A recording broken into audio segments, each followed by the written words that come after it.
कोलपिट oscillator के बारे में पढ़ते हैं अपन। कोलपिट ऑक्सीलेटर बेसिकली एक एसी ऑक्सीलेटर है। इस ऑक्सीलेटर का फीडबैक नेटवर्क जो नेटवर्क होता है वो इंडक्टर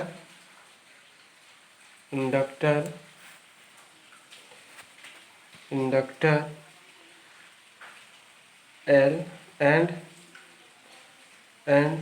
कैपेसिटर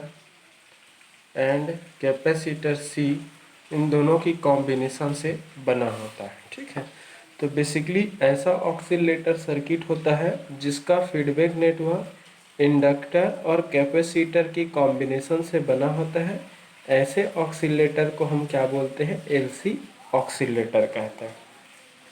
ठीक है, तो एलसी ऑक्सीलेटर बेसिकली क्या होता है? एक रेडियो फ्रीक्वेंसी ऑक्सीलेटर है। क्या है? एक रेडियो फ्रीक्वेंसी ऑक्सीलेटर है। ठीक है, तो कोलपिट ऑक्सीलेटर बेसिकली एक रेडियो फ्रीक्वेंसी ऑक्सीलेटर है जो कि एबव फ्रॉम या फिर from to 20 kilo hertz to up to 300 mega hertz. ठीक है, तो 20 किलो हर्ट्ज से लेकर 300 मेगा हर्ट्ज तक की फ्रीक्वेंसी की एसी सिग्नल्स का जनरेशन करने का काम करता है। ठीक है, तो कोलपिट जो ऑक्सीलेटर है बेसिकली एक एलसी ऑक्सीलेटर है क्योंकि इस ऑक्सीलेटर का फीडबैक नेटवर्क इंडक्टर और कैपेसिटर की कॉम्बिनेशन से बना होता है। एलसी ऑक्सीलेटर बेसिकली एक रेडियो फ्रीक्वेंसी ऑक्सीलेटर होता है क्योंकि इस ऑक्सीलेटर है उससे जनरेटेड सिग्नल की फ्रीक्वेंसी है वो 20 किलो हर्ट्ज से लेकर 300 मेगा हर्ट्ज तक की रेंज का होता है। तो जो 20 किलो हर्ट्ज से लेकर 300 मेगा हर्ट्ज या फिर बोला था मैं ग्रेटर देन 200 किलो हर्ट्ज, तो ये मेगा हर्ट्ज रेंज है। तो 200 किलो हर्ट्ज से एबव का रेंज है। ठीक है, तो 200 किलो हर्ट्ज से एबव रेंज की एसी सिग्नल्स का जनरेशन करने वाला ऑक्सीलेटर रेडियो फ्रीक्वेंसी ऑक्सीलेटर कहलाता है। तो कोलपिट ऑक्सीलेटर बेसिकली एक रेडियो फ्रीक्वेंसी ऑक्सीलेटर है क्योंकि यह ऑक्सीलेटर 20 किलो हर्ट्ज से लेकर 300 मेगा हर्ट्ज तक की रेंज की एसी सिग्नल्स का जनरेशन का काम करता है। ठीक है, बेसिकली कोलपिट जो ऑक्सीलेटर है उसका नामकरण एडविन कोलपिट नाम का एक क्या था? अमेरिकन साइंटिस्ट था। एक अमेरिकन साइंटिस्ट था एडविन कोलपिट नाम का। ठीक है, तो अमेरिकन साइंटिस्ट था एडविन कोलपिट नाम का। तो अमेरिकन साइंटिस्ट एडविन कोलपिट ने ही सबसे पहले इस ऑक्सीलेटर को क्या किया था? खोजा था। इसके बारे में उन्होंने ही सबसे पहले थ्योरी दिया। ठीक है, तो एडविन कोलपिट नाम के अमेरिकन साइंटिस्ट ने इसके बारे में सबसे पहले थ्योरी दिया। इस कारण उन्हीं के नाम पर इसे क्या रख दिया गया? कोलपिट ऑक्सीलेटर। ठीक है, तो कोलपिट ऑक्सीलेटर है उसको हम हार्टले ऑक्सीलेटर से ही प्राप्त कर सकते हैं। कैसे? हार्टले ऑक्सीलेटर में जो L1 एंड L2 दो इंडक्टर यूज हुआ था और दोनों का सेंटर पॉइंट क्या था? टैप्ड था। तो इन दोनों का सीरीज कॉम्बिनेशन ही यूज हुआ था। ठीक है, तो सीरीज कॉम्बिनेशन दो इंडक्टर के सीरीज कॉम्बिनेशन और एंड सिंगल कैपेसिटर से बना था। कौन सा? हार्टले जो ऑक्सीलेटर है। ठीक है, तो हार्टले ऑक्सीलेटर का फीडबैक नेटवर्क कैसा था? दो इंडक्टर और एक सिंगल कैपेसिटर की कॉम्बिनेशन से बना था। अगर हम उस फीडबैक नेटवर्क को हम दो capacitor C1 C2 and single inductor की कॉम्बिनेशन से रिप्लेस कर दें। कहने का मतलब क्या हो रहा है? एक सिंगल कैपेसिटर था उसको मैंने इंडक्टर से रिप्लेस किया और दो इंडक्टर है उसको दो कैपेसिटर से रिप्लेस कर दूं, तो जो न्यू सर्किट फॉर्म्ड होता है उस फॉर्म्ड न्यू सर्किट को ही क्या बोलते हैं? हम कोलपिट ऑक्सीलेटर बोलते हैं। ठीक है, तो हार्टले ऑक्सीलेटर की फीडबैक नेटवर्क की दोनों इंडक्टर को दो कैपेसिटर से, और उसमें यूज्ड कैपेसिटर को अगर इंडक्टर से रिप्लेस कर दिया जाए तो न्यू सर्किट का जो फॉर्मेशन होता है, उस फॉर्म्ड न्यू सर्किट को ही हम क्या बोलते हैं, कोलपिट ऑक्सीलेटर। ठीक है, तो इन आपका हार्टले और कोलपिट ऑक्सीलेटर में सिर्फ और सिर्फ उसके फीडबैक नेटवर्क में यूज होने वाले एलिमेंट का ही डिफरेंस है। ठीक है, हार्टले में 2 इंडक्टर और एक सीरीज कैपेसिटर का कॉम्बिनेशन यूज होता है, बट कोलपिट में 2 कैपेसिटर और एक सिंगल इंडक्टर के कॉम्बिनेशन का यूज किया जाता है। क्लियर हुआ? तो ये है आपका कोलपिट ऑक्सीलेटर। कोलपिट ऑक्सीलेटर हार्टले से बनता है, बेसिकली एक एलसी ऑक्सीलेटर है, क्योंकि इस ऑक्सीलेटर का फीडबैक नेटवर्क इंडक्टर और कैपेसिटर के सीरीज कॉम्बिनेशन से बना होता है। क्लियर हुआ? ठीक है, बेसिकली एक रेडियो फ्रीक्वेंसी ऑक्सीलेटर है। 20 किलो हर्ट्ज से लेकर 300 मेगा हर्ट्ज तक के रेंज की साइनोसाइडल एसी सिग्नल्स का जनरेशन का काम करता है। ठीक है, अब देखो हम कोलपिट ऑक्सीलेटर की सर्किट देखो, कोई भी ऑक्सीलेटर रहे, हर एक ऑक्सीलेटर बेसिकली 2 कंपोनेंट से मिलकर बना होता है। एक आपका एम्पलीफायर और दूसरा होता है फीडबैक नेटवर्क। एम्पलीफायर बेसिकली क्या होता है, एक ऐसा इलेक्ट्रॉनिक सर्किट होता है जो किसी वीक सिग्नल की स्ट्रेंथ को डिजायर्ड एम्पलीट्यूड तक इंक्रीज करने का काम करता है। ठीक है, दूसरा जो आपका नेटवर्क होता है वो फीडबैक नेटवर्क होता है। फीडबैक नेटवर्क क्या होता है, बेसिकली पैसिव नेटवर्क होता है। रेजिस्टर, इंडक्टर, कैपेसिटर जैसे एलिमेंट की कॉम्बिनेशन से बना होता है। यह नेटवर्क एम्पलीफायर के कुछ फ्रैक्शन को वापस एम्पलीफायर में इनपुट के फॉर्म में प्रोवाइड करने का काम करता है। बेसिकली फीडबैक जो प्रोसेस यूज होता है वो 2 तरीके से होता है आपका, या तो पॉजिटिव या फिर negative, but in case of oscillator circuit only positive feedback process is used. Only positive feedback process का ही यूज किया जाता है। और पॉजिटिव फीडबैक कब कहलाएंगे, यदि ऑक्सीलेटर को अप्लाइड एक्सटर्नल सोर्स सिग्नल और फीडबैक जो सिग्नल दोनों सेम फेस में हो, तो वह प्रोसेस क्या कहलाता है, पॉजिटिव फीडबैक प्रोसेस कहलाता है। ठीक है, तो मौसम ख़राब है, बार बार लाइट ऑफ ऑन हो रहा है। इन्वर्टर में इस कम एनर्जी के साथ लाइट ग्लो कर रहा है, उसी के फिर आ गए, ऑटो स्विचिंग हो रहा है बार बार। ठीक है, चलो देखते हैं। तो आपका एक एम्पलीफायर यूज़ होगा, मैं ट्रांजिस्टराइज्ड एम्पलीफायर यूज़ कर लेता हूँ। आपका एम्पलीफायर है ट्रांजिस्टर को यूज़ करके बना, चाहे फेट यूज़ करो चाहे ओपेम यूज़ करो, कोई भी यूज़ कर सकते हैं। ऑक्सीलेटर के केस में एक एम्पलीफायर होना चाहिए, तो यहाँ पर मैं ट्रांजिस्टराइज्ड एम्पलीफायर यूज़ करूँगा। ठीक है, फिर हर एक एलिमेंट की फंक्शन और पूरे कंप्लीट सर्किट की डिस्कशन करेंगे। ठीक है, ये आर ई है। ठीक है, एन पी एन ट्रांजिस्टर है, क्यू दे दिया।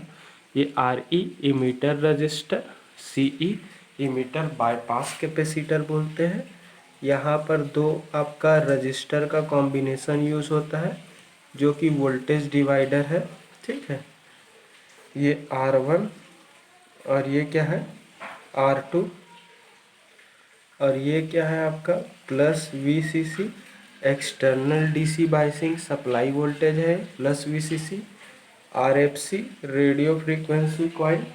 ठीक है, यहाँ पर क्या है DC ब्लॉकिंग कैपेसिटर है जिसे इनपुट कपलिंग कैपेसिटर बोलेंगे।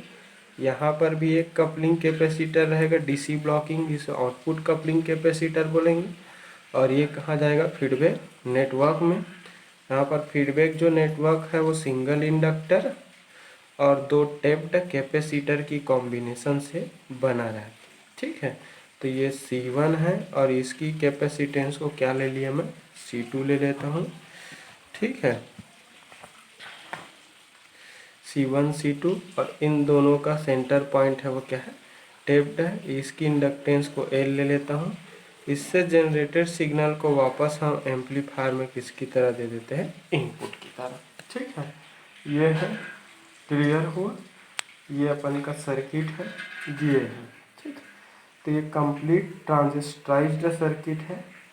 सर्किट में क्या यूज़ हुआ है यहाँ पर, सर्किट में एक एनपीएन ट्रांजिस्टर का यूज़ किया गया है Q, जो कि एनपीएन ट्रांजिस्टर है।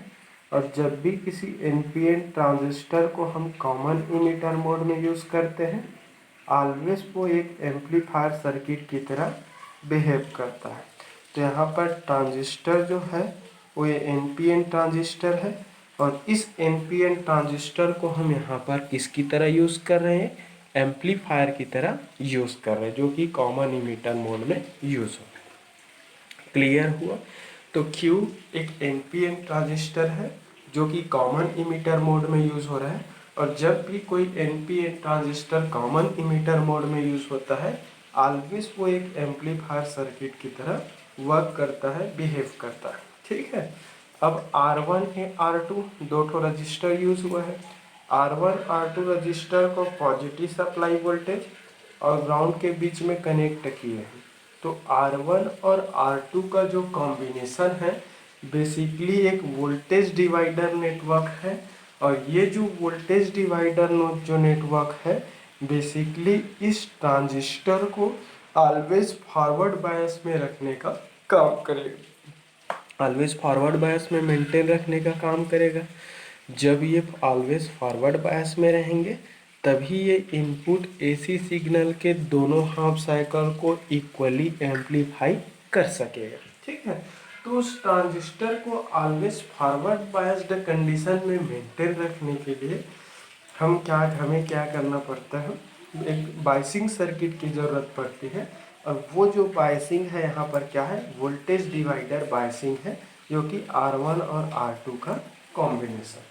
तो R1 और R2 की कॉम्बिनेशन जो कि वोल्टेज डिवाइडर बायसिंग है, इस वोल्टेज डिवाइडर बायसिंग नेटवर्क को ही हम यहाँ पर प्रॉपर बायसिंग सप्लाई के लिए यूज़ कर रहे हैं।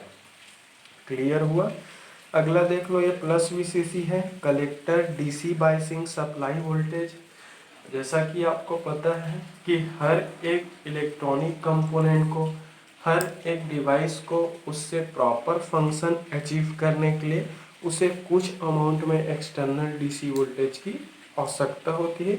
वही एक्सटर्नल डीसी वोल्टेज यहाँ पर कलेक्टर सप्लाई वोल्टेज के फॉर्म में दिया जा रहा है। ठीक है। RFC रेडियो फ्रीक्वेंसी कॉइल है। इस रेडियो फ्रीक्वेंसी कॉइल जो कि एक इंडक्टर है जिसे हम कलेक्टर टर्मिनल पे कनेक्ट किए हैं। ठीक है। तो रेडियो फ्रीक्वेंसी जो कॉइल है बेसिकली यहाँ पर इसका यूज़ हम क्या कर रहे हैं, इंडक्टिव लोड की तरह हम यूज़ कर रहे हैं। क्लियर हुआ। तो क्या होता है, प्योर रेजिस्टिव लोड के केस में मैक्सिमम अमाउंट में जो एनर्जी है वो हीट के फॉर्म में लॉस हो जाता है। तो मैक्सिमम अमाउंट में एनर्जी हीट के फॉर्म में लॉसेस होता है, जिसके कारण एम्पलीफायर की इफ़िशेंसी क्या हो जाती है, लो हो जाती है।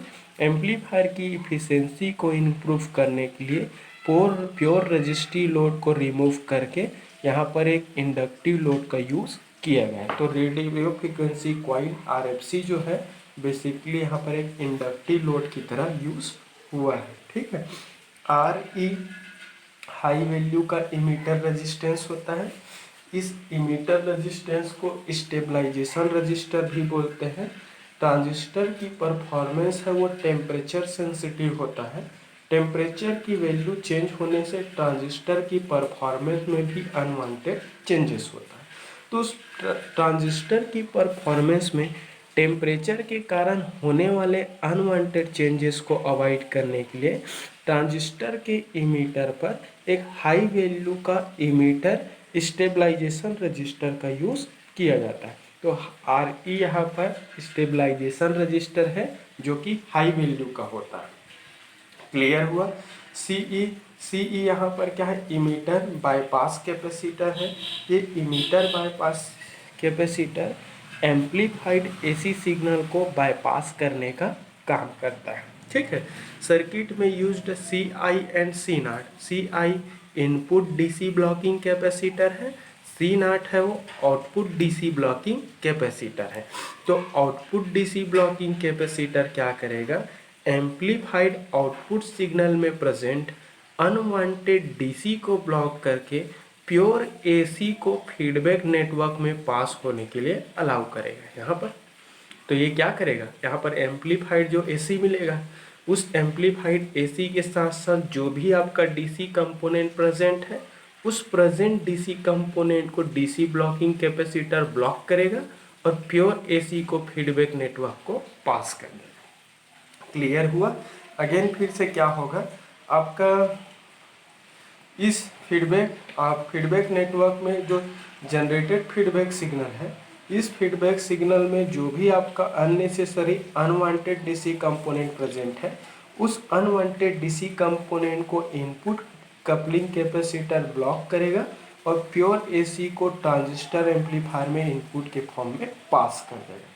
तो ये इनपुट में प्रेजेंट डीसी सिग्नल को ब्लॉक करके प्योर एसी को इनपुट के फॉर्म में पास करने का काम करेगा, और ये एम्पलीफाइड आउटपुट सिग्नल में प्रेजेंट अनवांटेड डीसी को ब्लॉक करके प्योर एसी को फीडबैक नेटवर्क में इनपुट के फॉर्म में देने का काम करेगा। ठीक है। यहाँ पर इंडक्टर और दो कैपेसिटर C1 और C2 का जो कॉम्बिनेशन है बेसिकली एक फीडबैक नेटवर्क है, और इस फीडबैक नेटवर्क का डिज़ाइन इंडक्टर और कैपेसिटर की हेल्प से किया गया है। इस कारण इस ऑक्सीलेटर को क्या बोलते हैं, एसी ऑक्सीलेटर बोलते हैं। ठीक है। यहाँ पर यूज्ड कैपेसिटर C1 और C2 दोनों सीरीज ऑर्डर में है, और दोनों का सीरीज टेप्ड फॉर्म है, उसको हम क्या के टेप्ड फॉर्म में कनेक्टेड है। क्लियर हुआ। सॉरी इनकन्वीनियंट प्रॉब्लम के लिए लाइट ऑफ हो जा रहा है, आपको ब्राइटनेस इंक्रीज करके देखना पड़ेगा। अब वीडियो को तो ऑफ नहीं कर सकता, इसी के साथ ही इसको कंप्लीट करेंगे। ठीक है। तो आई थिंक हर एक पॉइंट क्लियर हो गया होगा। तो हार्टले ऑक्सीलेटर में यहाँ पर दो इंडक्टर था, उस इंडक्टर को मैंने कैपेसिटर से रिप्लेस कर दिया, और यहाँ पर कैपेसिटर था उसको मैंने इंडक्टर से रिप्लेस कर दिया। ठीक है। तो हार्टले ऑक्सीलेटर में कैपेसिटर और इंडक्टर को इंटरचेंज करने से जो न्यू सर्किट जो बनता है, उस फॉर्म्ड न्यू सर्किट को ही क्या बोलते हैं, कोलपिट ऑक्सीलेटर। और कोलपिट ऑक्सीलेटर बेसिकली एक रेडियो फ्रीक्वेंसी ऑक्सीलेटर है जो 20 किलोहर्ट्ज से लेकर 300 मेगाहर्ट्ज तक की एसी सिग्नल का जनरेशन करने का काम करता है। ये जो ऑक्सीलेटर है बेसिकली साइनोसाइडल ऑक्सीलेटर है, जिसमें जनरेटेड सिग्नल की नेचर है वो साइनोसाइडल नेचर का होता है, जो मैथमेटिक्स के साइन फंक्शन का क्या करता है, फॉलो करता है। ठीक है। तो अमेरिकन साइंटिस्ट एडविन कोलपिट नाम के साइंटिस्ट ने सबसे पहले इस ऑक्सीलेटर को खोजा, इसका थ्योरी डेवलप किया, तो उन्हीं के नाम पर इस ऑक्सीलेटर को क्या बोल दिया गया, कोलपिट ऑक्सीलेटर बोल दिया। ठीक है। अब होता क्या है कि इसकी जो ऑपरेशन है रिजोनेटिंग प्रिंसिपल पर बेस्ड है, चार्जिंग एंड डिस्चार्जिंग फिनोमेना के थ्रू ये क्या करता है, अपना प्रॉपर वर्क कर। जैसे ही इस ऑक्सीलेटर को स्विच्ड ऑन करते हैं, स्विच्ड ऑन करने से इसमें क्या होता है, इस एम्पलीफायर में कलेक्टर लोड का फ्लो होना शुरू हो जाता है। इस कलेक्टर लोड करंट के का है वो फीडबैक सिग्नल के फीडबैक नेटवर्क में फ्लो होने लगेगा। जैसे ही फीडबैक नेटवर्क में इलेक्ट्रिकल करंट फ्लो होने लगता है, उस फ्लोइंग इलेक्ट्रिकल करंट के थ्रू सर्किट में यूज्ड कैपेसिटर क्या होते हैं, चार्ज हो। तो सर्किट में यूज्ड जो कैपेसिटर इस सप्लाई से क्या होगा, फुल्ली चार्ज हो जाएगा। फुल्ली चार्ज होने के पश्चात क्या करता है, ये जो कैपेसिटर है वापस अपने अंदर स्टोर्ड चार्ज को डिस्चार्ज करेगा इस इंडक्टर के थ्रू। तो जैसे ही अपने अंदर ये स्टोर्ड एनर्जी को ये डिस्चार्ज करेगा, इस डिस्चार्जिंग एनर्जी के थ्रू क्या होता है, इसके साथ में कनेक्टेड जो इंडक्टर है वो क्या होता है, एनर्जाइज होने लगता है, अपने अंदर एनर्जी स्टोर करने लगता है। तो जैसे जैसे वो एनर्जी स्टोर करने लगता है, वैसे वैसे इसके अंदर की एनर्जी बिल्डअप होते जाता है। एक समय ऐसा आता है कि ये इंडक्टर है फुल्ली एनर्जाइज हो जाता है। फुल्ली एनर्जाइज होने के बाद अगेन क्या होता है, तो ये इंडक्टर जो है अपने स्टोर्ड एनर्जी को वापस इन कैपेसिटर के थ्रू क्या करना चाहता है, डिस्चार्ज। तो जब ये इंडक्टर अपना एनर्जी डिस्चार्ज करता है तो ये दोनों कैपेसिटर फुल्ली चार्ज होगा। जब ये दोनों अपने एनर्जी को फुल्ली डिस्चार्ज करेंगे तो यूज्ड इंडक्टर है वो क्या होगा, डिसएनर्जाइज होगा। तो चार्जिंग एंड डिस्चार्जिंग ये जो फिनोमेना है, उसी फिनोमेना के कारण इस फीडबैक नेटवर्क के अक्रॉस एक साइनोसाइडल नेचर के सिग्नल का जनरेशन होना शुरू हो जाता है, जो कि रिजोनेटिंग नेचर का होता है। क्लियर हुआ? तो ये इसकी ऑपरेशन हुआ। तो कोई भी एलसी जो ऑक्सीलेटर है वो अपना प्रॉपर ऑक्सीलेशन तभी करेंगे, डिज़ायर्ड एम्पलीट्यूड और डिज़ायर्ड फ्रीक्वेंसी की सिग्नल्स का जनरेशन तभी करेगा जब उस ऑक्सीलेटर के फीडबैक नेटवर्क का टोटल रिएक्टेंस क्या होगा, ज़ीरो। ठीक है, ये ऑक्सीलेटर सर्किट है, इस ऑक्सीलेटर सर्किट का टोटल रिएक्टेंस क्या होगा, ज़ीरो होगा, तभी वो रिजोनेटिंग मोड में आएगा और रिजोनेटिंग मोड में आने से ये डिज़ायर्ड सिग्नल का जनरेशन करना शुरू कर देगा। तो सपोज फीडबैक नेटवर्क में यूज्ड इंडक्टर, उस इंडक्टर की इंडक्टिव रिएक्टेंस अगर XL है, ये क्या है, इंडक्टिव रिएक्टेंस है। ठीक है, इंडक्टिव रिएक्टेंस, ठीक है, ऑफ इंडक्टर, इंडक्टर की इंडक्टिव रिएक्टेंस। ठीक, और उसमें यूज द C1 की कैपेसिटी रिएक्टेंस XC1, ये आपका क्या है, कैपेसिटिव रिएक्टेंस ऑफ कैपेसिटर। ठीक है, C2 equal to suppose XC2, C2 की कैपेसिटिव रिएक्टेंस ऑफ C2। ठीक है, तो L इंडक्टर की इंडक्टिव रिएक्टेंस को मैंने XL माना, कैपेसिटर की कैपेसिटिव रिएक्टेंस को मैंने XC माना, C2 की कैपेसिटिव रिएक्टेंस को मैंने क्या माना, XC2। तो LC ऑक्सीलेटर, कोई भी LC ऑक्सीलेटर है वो डिजायर्ड एम्पलीट्यूड के सिग्नल का जनरेशन तभी करेगा जब उस ऑक्सीलेटर के फीडबैक नेटवर्क का टोटल रिएक्टेंस क्या होंगे, ज़ीरो।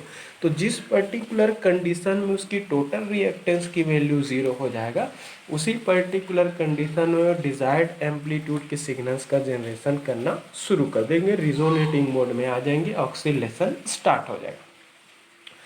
तो उस फीडबैक नेटवर्क में तो तीन ही एलिमेंट, एक इंडक्टर यूज हुआ है तो उसकी इंडक्टिव रिएक्टेंस को मैंने XL माना। ठीक है, कैपेसिटर की रिएक्टेंस को मैं कैपेसिटी रिएक्टेंस XC1 माना। ठीक है, और कैपेसिटी C2 की कैपेसिटी रिएक्टेंस को XC2 माना।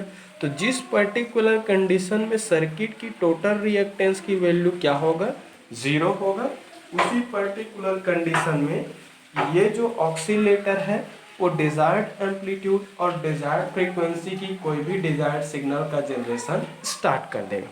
तो XL inductive reactance of inductor L, XL equal to क्या होगा, J ओमेगा L होगा। XC1 इक्वल टू क्या होगा, 1/J ओमेगा C1 होंगे। XC2 इक्वल टू क्या होगा, 1/J ओमेगा C2 होगा और इक्वल टू क्या हो जाएंगे, ज़ीरो हो जाएंगे। क्लियर हो? यहाँ के J को ऊपर ले जाओ, इसको भी ऊपर ले जाओ, तो ये J ओमेगा L, तो ये J ऊपर जाएगा तो -J हो जाएगा, -J divided by omega C1, और ये भी ऊपर जाएगा तो -J divided by omega C2 और इक्वल टू क्या होगा, ज़ीरो। J ओमेगा L को एक तरफ, बाकी सबको एक तरफ, तो J divided by omega C1 plus J divided by omega C2, सभी से J को डिवाइड कर देते हैं तो यहाँ पर ओमेगा L बचेगा, यहाँ पर क्या बचेगा, ओमेगा C1 बचेगा, यहाँ पर क्या बचेगा, ओमेगा C2 बचेगा। ठीक है, दोनों से ओमेगा को एक तरफ ले आते हैं तो ओमेगा स्क्वायर हो जाएगा, तो 1/L, L को इधर ले आए तो इधर क्या बचेगा, C1 प्लस क्या हो जाएगा, 1/C2 हो जाएगा। ठीक है, मैंने ओमेगा को एक तरफ और बाकी सबको एक तरफ ले गया। ठीक है, तो वहाँ पर ओमेगा को एक तरफ, बाकी सबको एक तरफ, अगर इसको मैं इक्विवेलेंट से रिप्लेस कर दूं तो सपोज उसको रिप्लेस करूंगा तो omega square equal to 1/L into इस पूरे को किससे रिप्लेस कर देता हूँ, 1/C इक्विवेलेंट से। यहाँ पर लिख सकते हैं वेयर करके, कैसे, 1/C1 plus 1/C2 equal to 1/C equivalent, तो 1/C इक्विवेलेंट के बराबर मान लिया मैं पूरे को। ठीक है, तो ओमेगा स्क्वायर, अगेन स्क्वायर को हटाने के लिए स्क्वायर रूट ले लेते हैं, तो यहाँ पर ओमेगा होगा और यहाँ भी क्या लग जाएगा, अंडर रूट लगेंगे तो एल इंटू सी इक्विवेलेंट हो जाएगा। अगेन ओमेगा एंगुलर फ्रीक्वेंसी है तो इसको मैं 2πf से रिप्लेस कर देता हूँ, तो ये हो जाएंगे 1/√L इंटू सी इक्विवेलेंट। तो f इक्वल टू क्या हो जाएगा, 2π से डिवाइड कर दो तो 1/2π अंडर रूट हो जाएगा ये L into C equivalent. So this is expression for frequency of generated output AC signal in case of Colpitts oscillator. तो मैंने कुछ नहीं किया, मैथमेटिक्स के रूल का फॉलो करते करते लास्ट में मैंने f की वैल्यू निकाला। यहाँ पर ये बोला कि कोई भी LC ऑक्सीलेटर है वो प्रॉपर जनरेशन तभी करता है जब उस ऑक्सीलेटर के फीडबैक नेटवर्क का टोटल रिएक्टेंस क्या होगा, 0।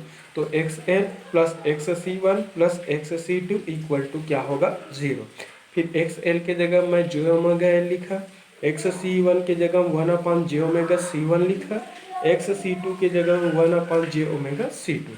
जे को ऊपर ले गया तो प्लस का माइनस हुआ, फिर बाकी फिर सी वाले को एक तरफ, एल को एक तरफ। फिर उसके बाद मैंने इन दोनों उसको सी इक्विवेलेंट से रिप्लेस कर दिया। याद ये रखना है कि जब भी यहाँ पर सी इक्विवेलेंट की बात आएगा तो 1/सी इक्विवेलेंट इक्वल टू क्या माने थे, 1/C1 माने थे प्लस 1/ क्या माने थे, C2। इसका गुना इससे C2 प्लस इसका गुना इससे तो C1 डिवाइडेड बाय क्या हो जाएगा, C1 इंटू C2 और ये हो जाएगा 1/C इक्विवेलेंट। या फिर इसको सॉल्व करेंगे तो C इक्विवेलेंट इक्वल टू क्या हो जाएगा, C1 into C2 divided by C1 plus C2। So this will be expression for C equivalent. तो कभी आपको C इक्विवेलेंट का ज़रूरत पड़े तो यहाँ से निकाल सकते हैं। ये सॉल्व किया मैं, 1/C equivalent equal to 1/C1 plus 1/C2। फिर उसके बाद मैं इसको सॉल्व किया रेशियो को, फिर उसके बाद मैंने इनवर्स ऑपरेशन लगा दिए तो C इक्विवेलेंट उल्टा मिलेगा और ये भी उल्टा जाएगा, C1 इंटू C2। अब कहीं पर न्यूमेरिकल प्रॉब्लम सॉल्व करना पड़े तो यहाँ पर C1 C2 का वैल्यू पुट कर दो, C इक्विवेलेंट मिल जाएगा और C इक्विवेलेंट का वैल्यू रखोगे यहाँ पर तो फ्रीक्वेंसी मिल जाएगी। तो कोलपिट ऑक्सीलेटर में जनरेटेड सिग्नल की फ्रीक्वेंसी f जो होता है यूज द सर्किट के इंडक्टर का inversely proportional, use the circuit की टोटल कैपेसिटर का भी इन्वर्सली प्रोपोर्शनल। तो दोनों के स्क्वायर रूट का ही क्या होता है, इन्वर्सली प्रोपोर्शनल होता है। एक की वैल्यू इंक्रीज करने से दूसरे की वैल्यू क्या होगा, डिक्रीज होगा। मतलब अगर L बढ़ेगा तो F की वैल्यू कम होंगी, अगर L की वैल्यू अगर आप कम लोगे तो F की वैल्यू बढ़ जाएगी। वैसे C की वैल्यू बढ़ने से F की वैल्यू घटेगी, अगर C की वैल्यू कम लोगे तो F की वैल्यू है वो इंक्रीज हो जाए। तो जनरेटेड सिग्नल की फ्रीक्वेंसी का मैथमेटिकल एक्सप्रेशन है। जनरेटेड सिग्नल की फ्रीक्वेंसी सर्किट में यूज्ड कंपोनेंट की वैल्यू का स्क्वायर रूट का इन्वर्सली प्रोपोर्शनल होता है। एडवांटेज बोलेंगे तो बेसिकली फर्स्ट एडवांटेज तो ये है कि कोलपिट जो ऑक्सीलेटर है वो एक रेडियो फ्रीक्वेंसी ऑक्सीलेटर है। क्लियर हुआ, रेडियो फ्रीक्वेंसी ऑक्सीलेटर है। अब बहुत लोगों का दिमाग में आ रहा होगा कि इसको आइडियो मतलब लोअर फ्रीक्वेंसी के लिए क्यों यूज़ नहीं कर सकते। ठीक है, तो लोअर फ्रीक्वेंसी के लिए यूज़ करेंगे ना तो यूज द कंपोनेंट की वैल्यू है वो हाई वैल्यू का ज़रूरत पड़ेगा, और हाई वैल्यू की कंपोनेंट यूज़ करने से सर्किट की साइज है, उसकी कॉस्ट है, उसकी वेट है, उसकी कॉम्प्लेक्सिटी है वो क्या हो जाती है, बढ़ जाती है। तो सर्किट कॉस्टलियर हो जाता है, हेवियर हो जाता है, कॉम्प्लेक्स हो जाता है। इस कारण जनरली हम इसको audio range that means lower frequency purpose के लिए यूज़ नहीं करते। तो फर्स्ट एडवांटेज ये है कि ये रेडियो फ्रीक्वेंसी ऑक्सीलेटर है। दूसरी advantage, this oscillator is used for generation of signal having frequency from 20 kilohertz to up to 300 megahertz. तो 20 किलोहर्ट्ज से लेकर 300 मेगाहर्ट्ज तक की फ्रीक्वेंसी के एसी सिग्नल का जनरेशन करने का ये काम करता है। ठीक है, तो अगर आपको 20 किलोहर्ट्ज से 300 मेगाहर्ट्ज तक की रेंज की कोई भी सिग्नल का जनरेशन करना है तो आप इस ऑक्सीलेटर को यूज़ कर सकते हैं। क्लियर हुआ, तो ये रेडियो फ्रीक्वेंसी ऑक्सीलेटर है और किसके लिए यूज़ होता है, हाई फ्रीक्वेंसी पर्पस के लिए यूज़ होता है। ये सब एडवांटेज है इसका। डिसएडवांटेज क्या है? ठीक है, तो डिसएडवांटेज तो ये है कि फर्स्ट डिसएडवांटेज ये है कि इस ऑक्सीलेटर को हम ऑडियो फ्रीक्वेंसी एप्लीकेशन के लिए यूज़ नहीं करते। इसका मतलब क्या है? क्योंकि अगर हम इसको ऑडियो फ्रीक्वेंसी के लिए अगर हम डिज़ाइन करना चाहें तो सर्किट में यूज्ड इंडक्टर और कैपेसिटर की वैल्यू हाई ज़रूरत पड़ेगा, और हाई वैल्यू का इंडक्टर और कैपेसिटर की ज़रूरत होने से सर्किट के साइज, कॉस्ट और कॉम्प्लेक्सिटी है वो बढ़ने लगता है। तो कॉम्प्लेक्स हो जाएगा, कॉस्टली भी हो जाता है, इस कारण हम उसको लोअर फ्रीक्वेंसी पर्पस के लिए यूज़ नहीं करते। तो फर्स्ट डिसएडवांटेज ये है, it is not used for generation of any signal of lower frequency range. ठीक है, अगला चीज़ ये है कि इस ऑक्सीलेटर में जनरेटेड सिग्नल जो है वो जनरेटेड सिग्नल की फ्रीक्वेंसी है वो फीडबैक नेटवर्क की कंपोनेंट की वैल्यू पर डिपेंड करता है। ठीक है, तो अगर फ्रीक्वेंसी की वैल्यू वेरी करेंगे तो यूज द कंपोनेंट की वैल्यू को चेंज करना पड़ेगा। यूज द कंपोनेंट की वैल्यू चेंज करने से फ्रीक्वेंसी तो चेंज होता है, बट इस सर्किट में यूज्ड एम्पलीफायर की गेन भी क्या हो जाती है? चेंज हो जाती है। तो gain of the circuit also depends on the value of component of feedback network. तो फीडबैक नेटवर्क में यूज्ड कंपोनेंट की वैल्यू पर भी डिपेंड करता है। ये इसका क्या है? डिसएडवांटेज कि सर्किट का गेन, दैट मीन्स एम्पलीफायर का जो गेन है वो फीडबैक नेटवर्क की कंपोनेंट्स की वैल्यू पर डिपेंड करता है। ठीक है, तो आई थिंक सबको क्लियर हो गया होगा ये लेक्चर। वीडियो को एक बार दो बार देखो, अपने ऑन वर्ड्स में नोट्स बनाने की कोशिश करो, कहीं पर डाउट है तो कॉल करो, मैसेज करो। अच्छा लगे तो अपने दोस्तों को शेयर कर सकते हो। ठीक है, थैंक यू।